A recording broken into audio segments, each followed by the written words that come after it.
may tanggap ulit tayo. Isang power supply ulit. Sabi ng customer, bigla daw namamatay yung power supply. Kaya buksan natin. Alam ko, pag ganitong problema guys, ano lang to isolded lang to. Kailangan lang hinangin yung mga ano sa loob.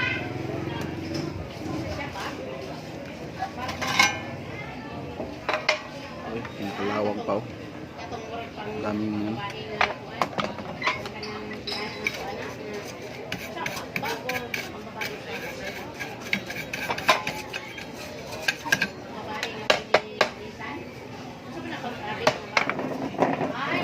Pause ko muna yung video guys ha. I-blower ko muna. Ang daming ano. Blower natin guys.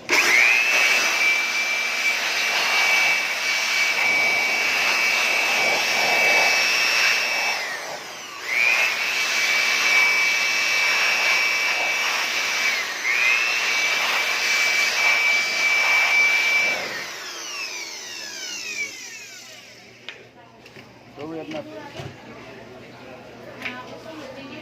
Ayun. Okay na. Tanggal na yung mga dumi-dumi.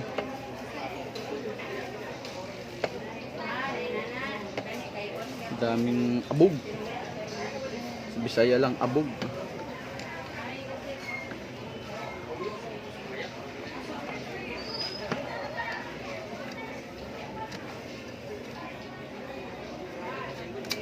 Pag ganito guys, na bigla lang namamatay yung power supply, minsan yung sira nito ano lang, ayaw niya wala itong sira, kailangan lang disolded lang yung ano, yung mga paa, disolded lang yung board, soldahin lang yung board ulit. Pero hindi naman lahat, ano lang pala yung isolded, no, yung mga importante lang na parts, yung transistor, IC, diode at saka capacitor. Huwag kalimutan yung capacitor, yun yung importante, at saka transformer din. Ayun, uy, ang daming ano, mikit pa. Wow. Ang guys ha, gano'n natin, ibisan muna natin. Kaya dito, kaya namamatay siya. Umiinit kasi ito masyadong umiinit to pag pinabayaan ng may-ari.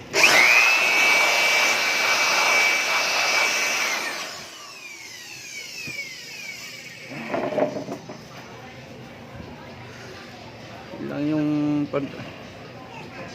huwag talaga kalimutan din yung i-check yung capacitor kung meron bang load na kuryente, para hindi kayo makuryente. Masakit din to, parang kinagit ka ng kalanggam sa itlog. Ito guys, may nakita ko guys, kita mo nyo to. Yan, ito importante. Yan yung paa disolded yan, gumagalaw siya kaya yun sabi ko sa inyo. Kaya hindi naman lahat isolded nyo, kaya ito yung check, solda natin. Ito lutuin mo lang yung baguhin yung ano, lid yun. Yung mga capacitor, ito yung importante. Huwag naman lahat, masayang yung lead nyo, mahal pa naman lead. Yung mga diode, yan. Yung mga resistor, huwag, kahit hindi na lang muna. At sa mga ceramics, huwag na lang.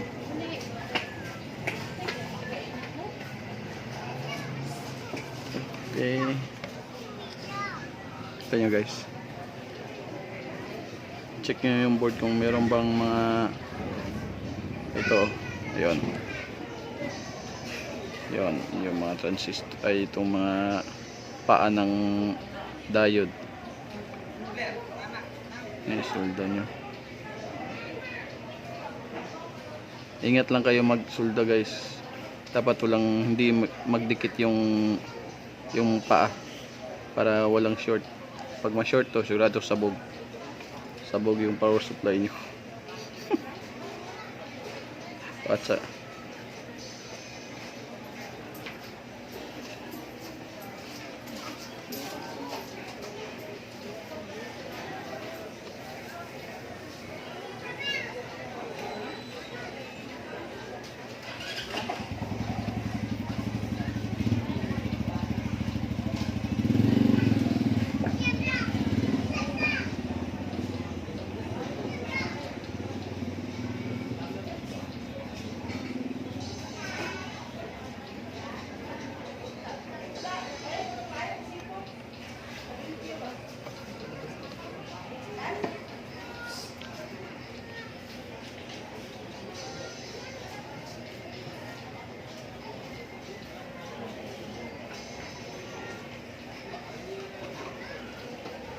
Umandar naman talaga to. Problema lang daw, bigla daw namamatay. O sa sobrang init siguro. Hindi katagalan, namamatay na yung CPU. Yung power supply pala. Oh, CPU. Ayun. Tapos hintayin na lang daw ng may-ari ulit. Pag lumamig, ayun. Gumana ulit. Ganun. Lagi na daw ganun. Kaysa bumili ng bago, i-repair na lang. Mahal din to.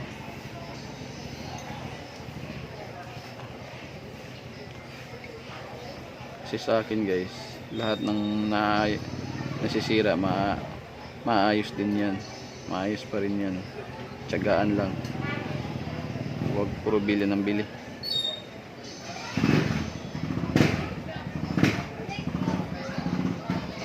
Single 450 at 490 sa sa market dito sa amin.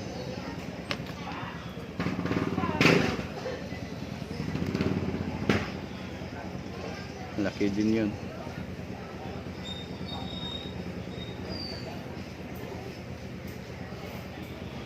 Sa pisinit niya ginagamit to eh.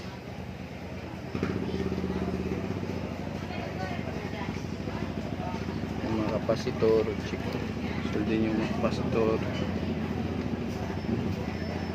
importante lahat ng kapasitor kasi yan yung importante dapat. Yan ang kapasitor. Yan kapasitor din, kapasitor.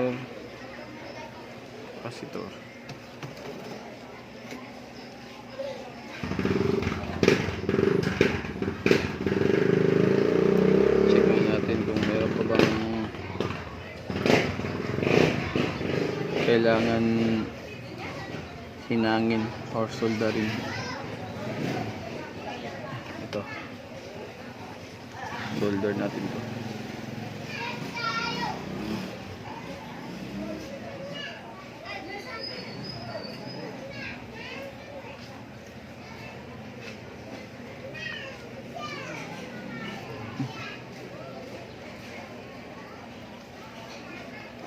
Check lang yun, tingnan lang yun yung board kung may mga lead na nabibiak, yung mga paa yung nabibiak na, ayun, kailangan yan i-solder, palitan ng bago.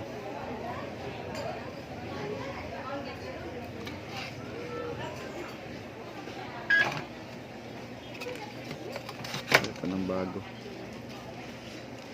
ganito.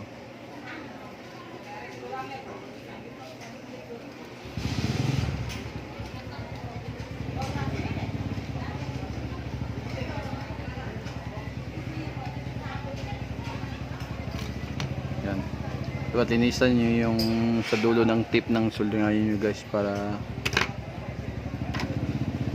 linisan nyo lang. Ayan, yan. Ganyan nyo lang. Linis. Okay. Ayos.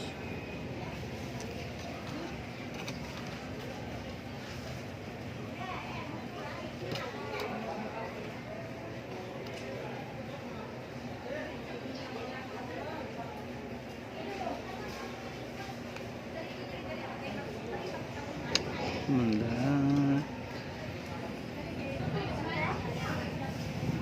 Okay na to guys. Para naman makita na ano. Okay na to. Try natin. Check natin yung voltahe, yung voltage niya. At saka kung nawawala ba. Importante yung voltage niya. Kukuha natin.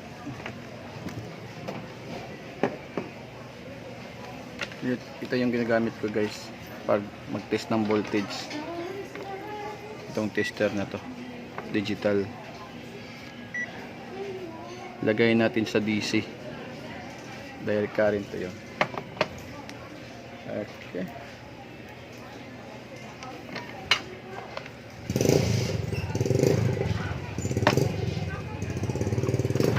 Yan. Check natin.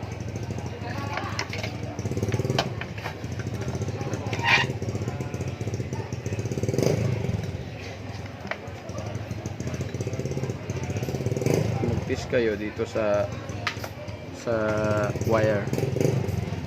Yan dito. Sa wire lang.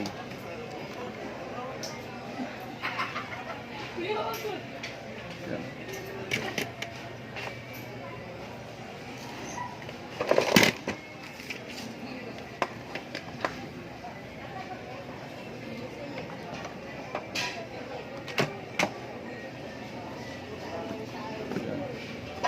Subukan natin guys.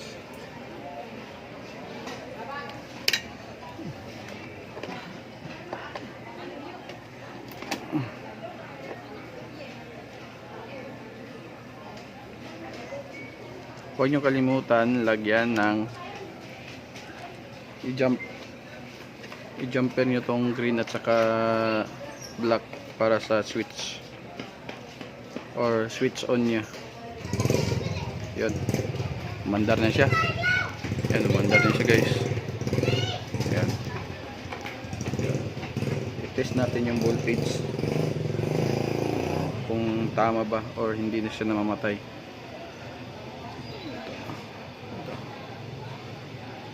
Ground sa ground at saka ito.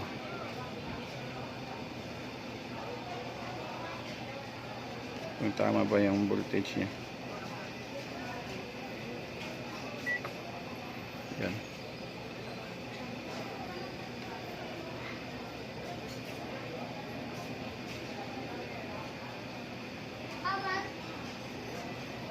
Lagay natin dito sa ayan, 5 volt. Tama. Ano mo lagi yung sunod yun? Okay. 12 volts. Tama. Ayan guys. 5 volt. 5 volt. Yan. At saka 12 volts. Yan. Kabayaan na natin. Mga 5 minutes kung namamatay ba siya.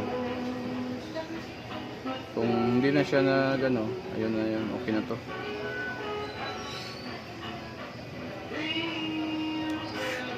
Tsaka ito, check din natin tong 12 volts. Wait lang.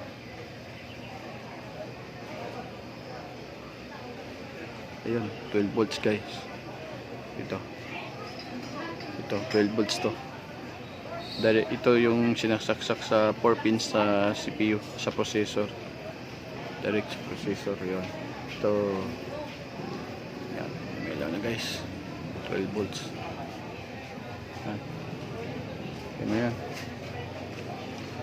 Okay na to guys. Success naman ulit. Yan ang problema niya, disolded lang. Huwag naman i-solda nyo lahat.